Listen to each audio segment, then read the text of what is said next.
Bueno, bienvenido al módulo 3, que es el módulo servicio, por su hermano Jorge Pineda. Quiero presentarles en este módulo 3, a excepción o a diferencia, mejor dicho, de los otros módulos, este es un módulo que va a estar más enfocado en lo que es el servicio, más enfocado en lo que es el servicio que todo cristiano debe llevar. Pero para ver un poquito acerca de este módulo, me gustaría mostrarte el cuadro que viene a continuación, que es una vista general de los módulos. Hasta ahora hemos estado viendo el módulo de la niñez, el de joven, y ahora vamos a entrar en el módulo de adulto, hablando desde luego en etapas que estamos considerando que son etapas desde el punto de vista espiritual, así como en las etapas físicas por las que pasa nuestro cuerpo humano físico, de niño, joven, adulto. Así también estamos viendo en estas etapas, espiritualmente hablando, estamos viendo estas etapas. Y bueno, habíamos visto que en cada una de esas etapas, como la de niño, obtuvimos el valor de la confianza. En la etapa de joven obtuvimos el de responsabilidad, y ahora el de adulto va a ser obteniendo por decirlo así, el valor de el servicio.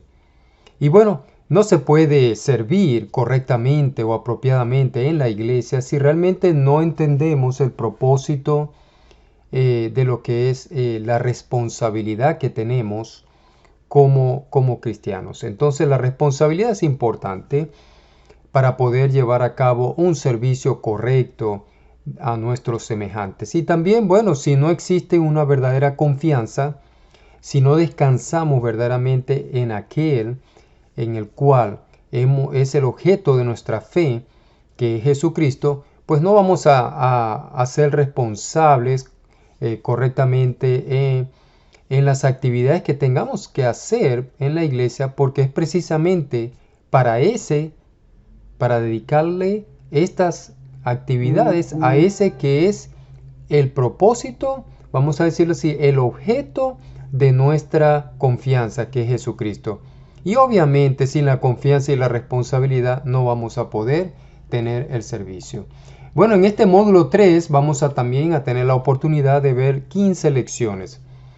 15 lecciones igual que en el módulo pasado, pero en estas vamos a internarnos un poco en ciertas lecciones que nos van a hablar mucho de la personalidad, nos van a hablar mucho de algunos valores que necesitamos tener para servir correctamente y apropiadamente.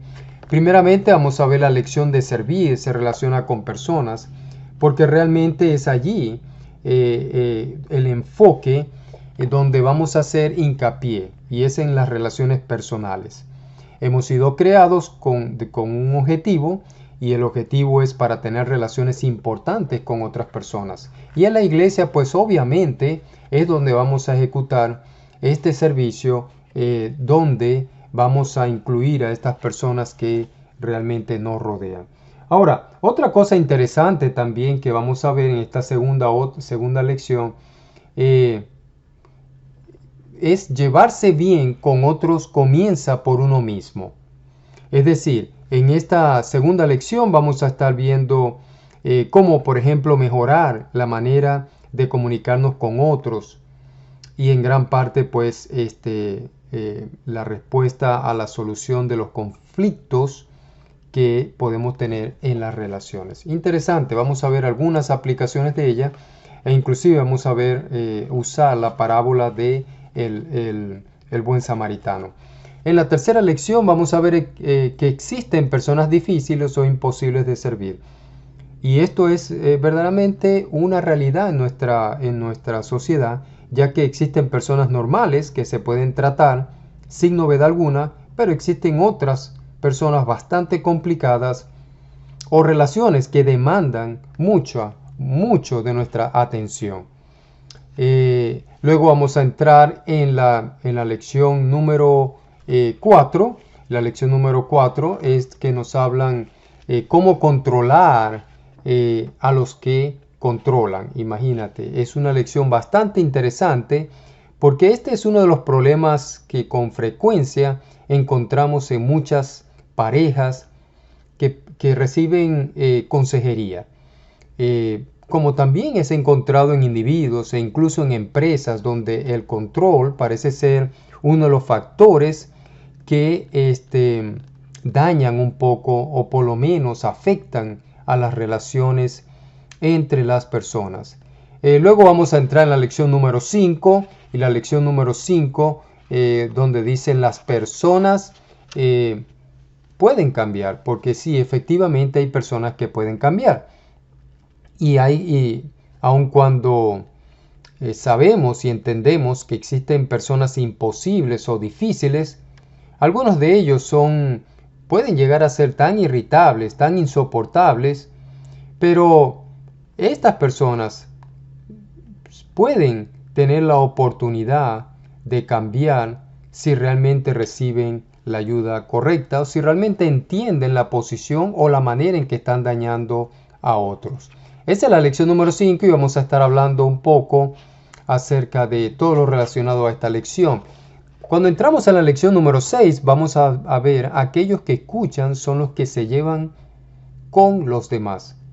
Y yo creo que es así porque en una reunión como iglesia o en un trabajo escuchas muchas conversaciones, pero hay algunos que si te pones a mirarlos, la pregunta sería, ¿realmente están escuchando?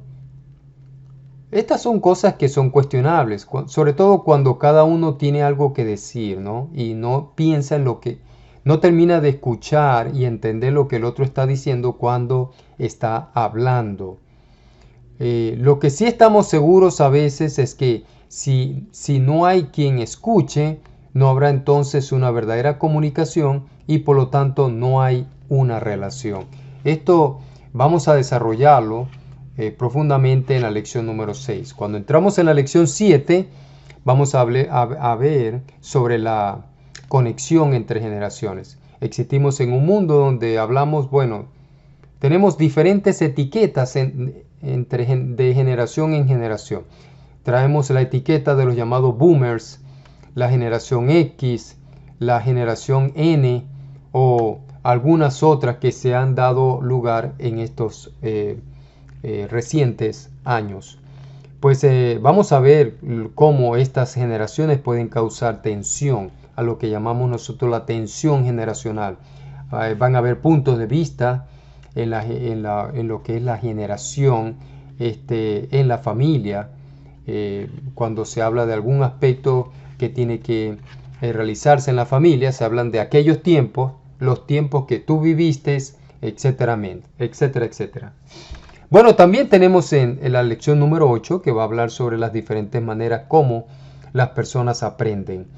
Y realmente es interesante ver que existen, créalo o no, estilos de aprendizaje en cada persona.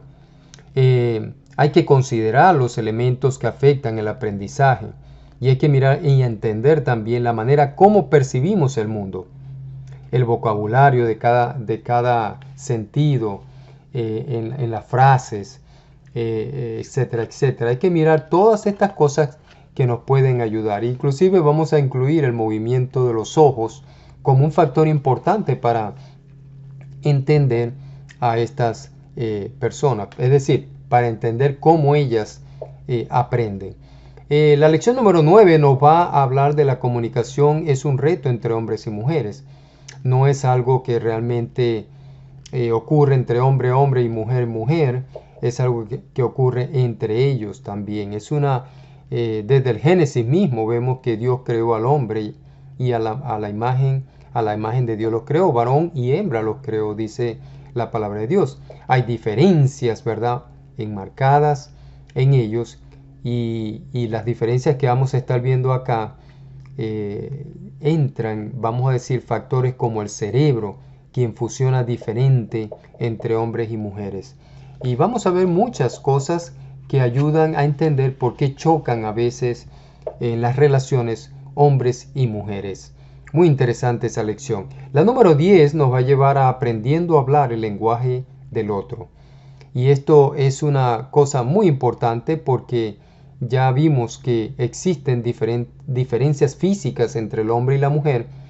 De acuerdo, pues evidentemente las funciones cerebrales entran en juego, pero también les permiten hablar, vamos a decirlo así, estas mismas funciones cerebrales de las cuales ellos tienen diferencia, hombre y mujer, nos van a llevar a nosotros también a pensar de que existe un estilo de lenguaje diferente o distinto entre ellos.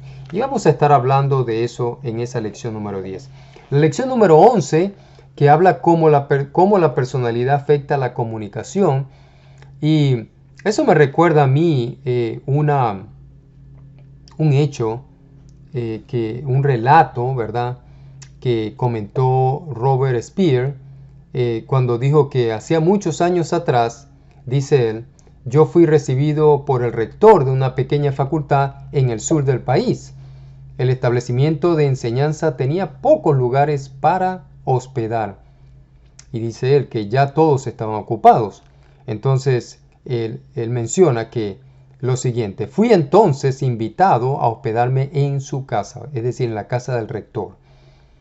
Y dice, acordé levantarme bien temprano en la mañana siguiente. Y sigue diciendo, de repente oí lo que parece ser alguien andando en la punta de los pies dentro de mi cuarto. Yo permanecí quieto en mi cama y abrí un poco los ojos para ver quién era. Para mi sorpresa, vi al rector entrar y tomar mis botas desasiadas, y salir. Yo me levanté y fui hasta la puerta. Abrí apenas una pequeña grieta y lo vi caminar hasta el fin del pasillo. Lo seguí y vi cuando se sentó en el suelo y empezó a pulir mis botas. Aquella visión me hizo llorar. Su hospitalidad y consideración me mostraron qué grande hombre él era. Algunos años después, él alcanzó grande notoriedad nacionalmente. A causa de su compleja humildad, en este caso, pero muy completa humildad de espíritu que él tenía, Dios lo exaltó sobremanera. Qué bendición, ¿verdad? Y es una historia que nos va a ayudar a comprender un poco cómo la personalidad afecta la comunicación, cómo realmente la humildad realmente ayuda e interviene en nuestras relaciones de una manera muy poderosa. Sucedió en Jesús, pues obviamente sucede en todos aquellos que se ejercitan en la humildad. En la lección número 12 vamos a ver cómo las personas obtienen información. Vamos a ver varios tipos de personas, como las personas tipo S, las personas tipo N. S y N son personas que se complementan y todo esto. Porque de acuerdo a ciertos estudios sobre la personalidad humana, se ha definido dos extremos de cómo las personas obtienen información. Y por un lado están los que perciben por medio de los sentidos, los cuales son denominados aquellas personas que perciben por medio de la sensación y la percepción. Y hay otro extremo que son los que hacen por medio de un sexto sentido, aquellos que buscan un sentido o un significado a las cosas, como el significado subrayado, vamos a decirlo así, de las relaciones y las posibilidades que tienen. Entonces, en esta lección muy importante vamos a conocer las diferencias entre los que hacen sus preferencias basado en la sensación, emoción, etcétera, etcétera, y los que hacen toman o adquieren sus preferencias basado por medio de la intuición. Va a estar muy interesante también esta lección. Bueno, y la lección número 13 nos va a hablar sobre cómo las personas toman decisiones y estructuran sus vidas. ¿Y es eso importante? Pues claro que sí, porque muchas personas tienen problemas y valga la redundancia, muchos problemas para hacer decisiones en sus vidas. Vamos a aprender un poco a cómo estructuran sus vidas y cómo ellos pueden realmente tomar decisiones de manera efectiva. Entonces vamos a estar viendo algunas cosas importantes dentro de esta lección. La lección 14 nos habla de prosigo a la madurez, y este es algo que viene de un texto conocido del apóstol Pablo, ¿verdad? Pero que nos enseña en esta lección que estamos envueltos en todo un proceso de madurez que nos va a llegar tarde o temprano. Depende también esta madurez que está en nosotros, va a depender de cómo tratamos a los demás, es decir, al prójimo. Porque la madurez es algo que no se siente, se vive, se muestra a través de tus actitudes y especialmente en la manera que sirves a los demás. Entonces vamos a ver y a observar sobre todo la regla de oro. ¿Cuál es la regla de oro? No preguntes quién es tu prójimo, sino sé prójimo. Esa es la regla de oro que tenemos en esta lección. No la de Jesús, pero la que tenemos en esta lección. Porque Jesús nos enseña claramente en esta lección a aquel hombre de la ley que llegó preguntando quién era su prójimo. Jesús no le responde quién es tu prójimo, sino tú sé prójimo de los demás. Bueno, es la intención con la cual Jesús le enseña a este hombre con esa famosa parábola por medio de la cual le enseña al hombre, vamos a decirlo así, al de la ley. Y la lección número 15, viéndola aquí, es la evaluación de talentos. Aquí no hay realmente una lección, sino que vamos a tener la oportunidad de hacer lo que llamamos una evaluación de dones y talentos. Sí, así como lo escuchaste, es una evaluación de dones y talentos. Y ahí vamos a descubrir cuáles son tus principales tendencias, cuáles son tus principales fuertes dones y talentos más fuertes, en los cuales de esa manera puedes usarlo dentro de la iglesia para bendecir no solo el grupo donde estás, pero bendecir a la iglesia en general. La Biblia nos enseña, sobre todo Jesús, en una famosa llamada parábola de los talentos, que había que usar los talentos, había que usarlos. Y no puedes usar los talentos si realmente no los reconoces en tu vida. Así que vamos a reconocer estos talentos, y luego, una vez reconocidos, vamos a tratar de establecer una estrategia que te ayude a trabajar sobre estos talentos y dones que Dios te ha dado y puedas multiplicarlo, pero en la iglesia. Bueno, que Dios te bendiga y esperamos prontamente que comiences con mucho deseo este estudio que nos va a llevar por medio de este módulo 3, que es el servicio, y esperamos que Dios te conceda toda la sabiduría y toda la entrega para poder hacer uso y, vamos a decirlo así, entrega en este módulo número 3. Que Dios te bendiga.